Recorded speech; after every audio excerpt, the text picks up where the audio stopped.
ಧರ್ಮಸ್ಥಳದಲ್ಲಿ ಯೂಟ್ಯೂಬರ್ ಅಜಯ್ ಮತ್ತು ಅಭಿಷೇಕ್ ಆಮೇಲೆ ಸಂತೋಷ್, ಕುಡ್ಲಾರಾಮ್ ಪೇಜ್ ಅಜಯ್ ಮತ್ತು ಸಂಚಾರಿ ಸ್ಟುಡಿಯೋ ಸಂತೋಷ್ ಮತ್ತು ಯುನೈಟೆಡ್ ಮೀಡಿಯಾ ಅಭಿಷೇಕ್ ಅನ್ನೋ ಈ 3 ಯೂಟ್ಯೂಬರ್ಗಳ ಮೇಲೆ ಮಾರಣಾಂತಿಕ ಹಲ್ಲೆ ಮಾಡಿದಾರಂತೆ. ಅದು ಯಾರು ಅಂತ ಕೇಳಕ್ಕೆ ಹೋದರೆ ಧರ್ಮಸ್ಥಳದ ಆಟೋ ಚಾಲಕರು ಅನ್ನೋ ಒಂದು ಸದ್ದು ಬರ್ತಾ ಇದೆ.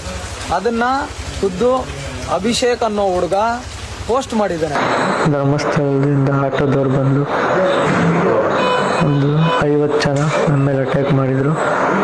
ಧರ್ಮಸ್ಥಳದ ಆಟೋ ಚಾಲಕರು, ನೂರಾರು ಆಟೋ ಚಾಲಕರು ಬಂದು, ಅಂದರೆ 50ರಿಂದ 100 ಜನ ಆಟೋ ಚಾಲಕರು, ಒಂದು 50-60 ಜನ ಆಟೋ ಚಾಲಕರು ಇದ್ರು. ಅದರಲ್ಲಿ ಅವರು ಅಂದರೆ ಆಟೋ ಚಾಲಕರು ಅಂತ ಸ್ಪಷ್ಟತೆಯಿಂದ ಹೇಳ್ತಾ ಇದ್ದಾನೆ ಅವನು.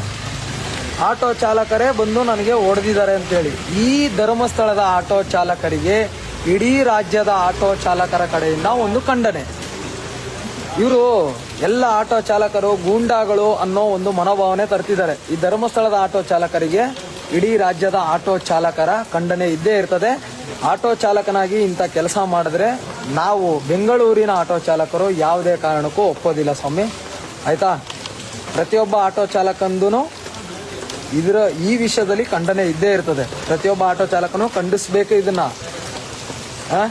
ಒಬ್ಬ ಯೂಟ್ಯೂಬರ್ ಸ್ವಾಮಿ ಅವನು.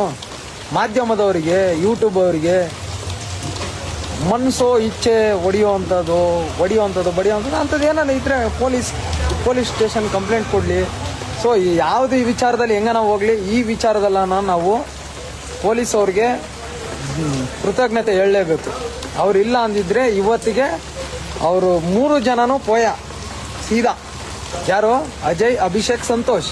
ಈ 3 ಜನನೂ ರಾಜ್ಯ ಪೊಲೀಸ್ ಇಲಾಖೆ ಏನನ ಅಲ್ಲಿಲ್ಲ ಅಂದಿದ್ದಿದ್ರೆ 3 ಜನನೂ ಏಕಾಏಕಿ ಶಿವನ್ ಪಾದ ಸೇರ್ಕೊಬಿಟ್ಟಿರೋರು ಅಂತ ಕೆಲವೊಬ್ರು ಮಾತಾಡ್ತಾ ಇದ್ದಾರೆ.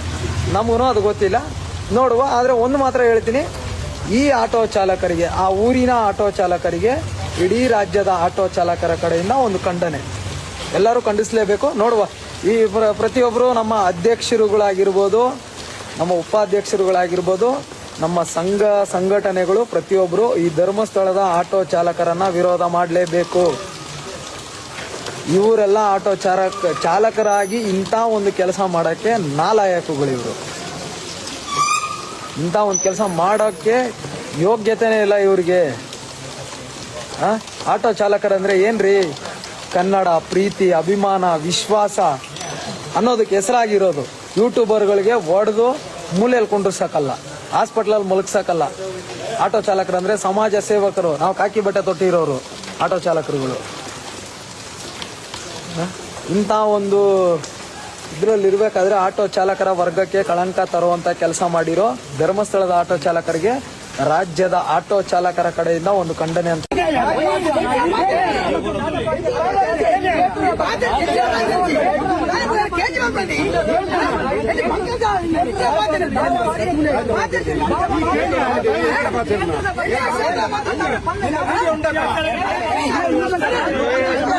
ಯೂಟ್ಯೂಬರ್ಗಳ ಮೇಲೆ ನಡೆದಿರುವಂತಹ ಮಾರಣಾಂತಿಕ ಹಲ್ಲೆ ಪ್ರತಿಯೊಬ್ಬ ರಾಜ್ಯದ ಆಟೋ ಚಾಲಕ ಖಂಡಿಸ್ತಾನೆ.